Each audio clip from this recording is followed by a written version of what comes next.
преди имаше поне някакъв ред. Имаше бариера, имаше някакъв ред за влизане в морската градина, макар че можеше да имаме и към него забележки, но сега не виждам никакъв ред да е създаден.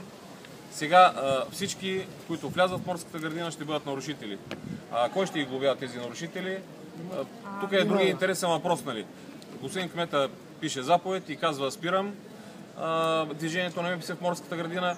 Кой ще изпълнява заповедта? Ще изпълнява държавата, ще изпълнява МВР Варна, която нито и ресурси има за това нещо, нито е предвидено. Основната цел на МВР, на Министерството на вътрешните работи, е борба с престъпленията. Доколкото знам, в морската градина кметство Салтанат не е някаква зона наситена с престъпления, за да изисква присъствие на полицията в особено големи размери. Поради което при тази ситуация няма как да присъстват там много полицаи, а и няма такъв ресурс полицията. Което означава, че зоната ще остане безконтролна. И какво ще се случи, като остане безконтролна? Значи ще се породи ново напрежение между тези, които казват има заповед, защо не се изпълнява, и тези, които казват тази заповед ни нарушава правата и е незаконосъобразна.